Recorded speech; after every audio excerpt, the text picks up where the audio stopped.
gente, depois de 1000 anos eu tô aqui de volta no canal. Vou aproveitar esse vídeo. No começo desse vídeo eu vou explicar pra vocês porque eu sumi. Na verdade não teve um motivo certo exatamente, mas é que eu tava num momento da minha vida que eu tava resolvendo algumas coisas da vida mesmo, sabe? Coisas assim, de negócios mesmo, essas coisas, e eu tive bem enrolada, assim, não é enrolado com o dia a dia, sabe? Eu tava com a cabeça bem cheia mesmo, tendo que tomar decisões, fazer escolhas e tal. Então eu acabei me afastando um pouco do canal, porque eu tava sem cabeça mesmo pra poder gravar. Mas eu tava morrendo de saudade de gravar pra vocês. E hoje eu fui modelar na Brigitte de novo. Então aqui maquiada, maravilhosa. E vou aproveitar pra gravar vários vídeos pra vocês, tá? O vídeo de hoje, gente, eu acho que é um dos vídeos assim mais básicos e mais importantes que eu posso ter agora no canal.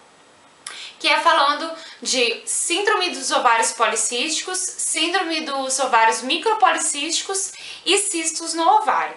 Gente, tem um monte de vídeo por aí falando desse assunto, tem bastante coisa na internet, mas mesmo assim vocês têm me pedido muito vídeo sobre isso.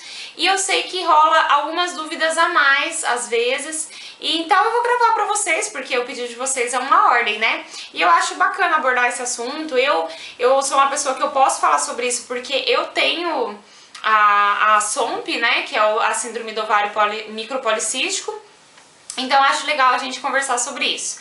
Então vamos lá!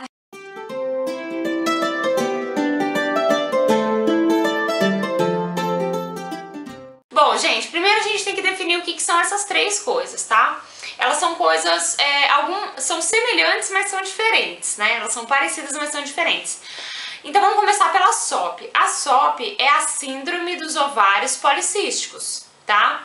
Aí nós temos a SOMP, que é a síndrome dos ovários micropolicísticos. Qual que é a diferença entre essas duas, basicamente? Elas são a mesma coisa, são a formação de vários cistos no ovário, só que a diferença é que o micropolicístico são cistos menorzinhos, são cistos um pouquinho menores do que os do policístico. A diferença é somente essa.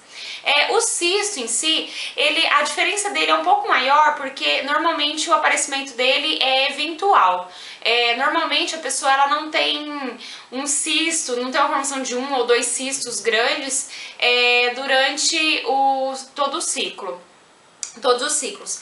Já a SOMP e a SOP, normalmente quem tem essa disfunção, todo ciclo tem um aparecimento, aumenta e diminui um pouco, claro, de um ciclo pro outro, mas sempre tem, e normalmente tem aquele ovário que tem mais. No meu caso, por exemplo, o meu ovário que tem bem mais do que o outro é o ovário esquerdo, e é por isso que eu noto que normalmente quando eu engravido pelo lado direito. Deve ser porque eu tenho mais dificuldade de ovulação no lado esquerdo. Mas enfim. Bom, eu vou explicar pra vocês sobre como funciona o que é o ovário policístico. Eu vou falar ovário policístico, então vocês vão saber que eu tô falando da SOMP e da SOP, tá? Olha, uma coisa assustadora, cerca de 20 a 30% das mulheres em idade fértil têm ovários policísticos. Sim, gente, de 20 a 30%, ou seja, de 20 a 30 mulheres a cada 100, é bastante coisa, né? A diferença é que algumas são diagnosticadas e outras não. Algumas são sintomáticas e as outras não. Cerca de 10 a 15% só que são sintomáticas. Eu já vi muitas meninas falarem comigo, né, me chamar em box e falar assim, Nádia, o médico falou que eu tenho ovário policístico, não é possível, porque a minha menstruação não atrasa, o meu ciclo é regulado, eu não tenho acne, eu não tenho não sei o quê. Aí ela vai fazer o ultrassom e realmente ela tem ovário policístico. Por quê? Porque ela não tem os sintomas, então ela acreditava que ela não tinha. Bom, quais são os sintomas basicamente, né, para quem tem os sintomas, quais são os sintomas basicamente de quem tem ovário policístico? Gente, podem ter esses sintomas ou não, podem ter todos, podem ter alguns, vocês sabem como que é, o nosso corpo não é uma matemática. Um dos sintomas que é muito, que é até pouco comentado, é a obesidade, tá?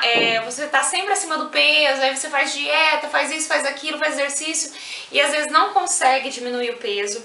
O aparecimento de acnes e pelos pelo rosto, pele oleosa, e o ciclo menstrual desregulado. Eu vou falar de mim, por exemplo. Se for ver hoje, tá? Hoje eu já tive bastante acne, mas hoje eu não tenho nenhum sintoma, tá? O meu ciclo menstrual ele é regulado Eu não apresento obesidade, assim, eu tô um pouquinho acima do peso, mas é sem vergonhice mesmo. E eu não tenho... a única coisa que tem um pouco é mais pelos assim na região do rosto. Então, por exemplo, eu seria uma pessoa que eu não saberia que eu tenho ovário policístico. Então, quais são as formas de diagnóstico? Para você ter um diagnóstico corretíssimo, assim, de certeza, é o ultrassom e alguns exames hormonais que o médico pede, porque às vezes no ultrassom ele não pode, dependendo do tempo do ciclo, pode ser que não apareça exatamente ou não tenha certeza, mas aí alguns exames hormonais que se faz, o médico consegue fechar o diagnóstico, tá? Esses exames são LH, que é o luteizante, né, que é o hormônio que provoca a ovulação, o rompimento do folículo. O FSH, que é o folículo estimulante, que é o que, bem no começo do ciclo, ele já começa a estimular a formação de folículos, né, o recrutamento de folículos. O estradiol, que é o estrogênio, é o hormônio feminino. E a testosterona, gente, porque a maior parte, assim... O ovário policístico nada mais é do que uma disfunção hormonal, tá? Ainda está sendo muito estudado o que causa realmente o ovário policístico. Mas dentro das possibilidades, existem três vertentes que os médicos acreditam que possa provocar que a pessoa... Por que eu tenho ovário policístico? Por que eu tenho ovário policístico, né? Então, são três coisas. Uma é a má formação da hipófise. A hipófise é uma parte do nosso cérebro, cara, é uma das partes mais importantes do nosso cérebro, que ela é responsável por 1000 coisas, tipo sede, saciedade, sono, fome, tudo, né? Bastante coisas, então assim, um mau funcionamento dessa parte do cérebro pode causar ovário policístico.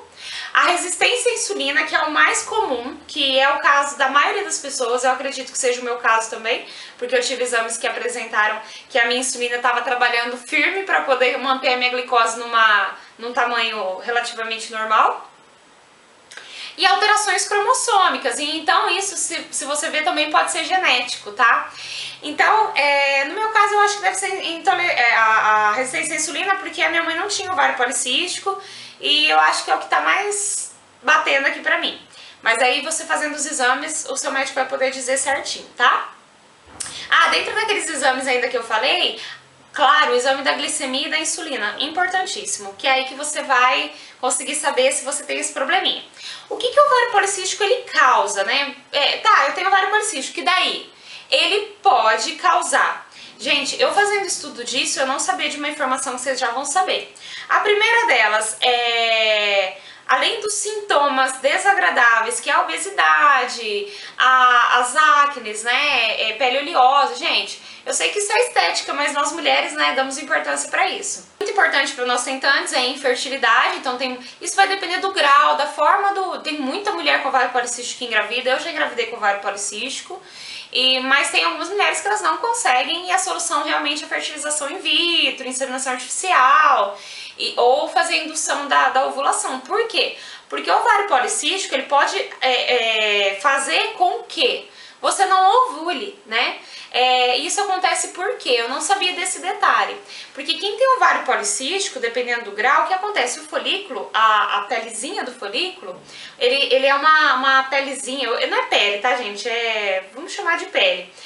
Ela é mais engrossada, ela é mais grossa, então o rompimento dela é mais difícil. E isso é verdade, porque assim, agora depois do último aborto, que o meu ovário policístico voltou com força, eu tive muitos LUFs, que a gente chama, que é a formação do folículo e ele não romper. Por que ele não rompeu? Porque ele não teve força suficiente para romper, fora que o ovário policístico, ele tem a ver, como eu já falei, com uma disfunção hormonal. Então, os hormônios, em geral, do corpo da mulher, dessa mulher, ele não funciona exatamente como tinha que funcionar. Às vezes, meu LH não funciona, não é tão forte e tal. E pra finalizar, dos malefícios do policístico, surpreendentemente, ele pode causar abortos. É uma coisa que eu não sabia até fazer a leitura pra esse vídeo. Tá vendo como que fazer vídeo pra vocês é maravilhoso pra mim, né? E isso explica muita coisa na minha vida. Então, o que acontece? A mulher que tem ovário policístico, gente, isso nunca é regra, tá? É pode, tá? A mulher que tem ovário policístico, ela pode ter uma disfunção hormonal geral. Então, ela pode ter E não todos os ciclos, alguns ciclos, mas ela pode não produzir progesterona suficiente, que o que acontece? Você não produz progesterona suficiente, você não faz a manutenção do corpo lúteo, você não faz a manutenção da gravidez até você ter placenta. Se você pode, não, o estradiol não pode ser suficiente, se você tem o estradiol no seu corpo tá baixo, o seu endométrio ele fica afinado, ele não fica bom para receptivo para uma gestação. O que pode acontecer? Que não pode, você pode até ter um óvulo fecundado, ele não se implanta no seu útero, então você não engravida, ou pode até ser mal implantado. Então é bem complexo, gente, é bastante coisa que pode acontecer.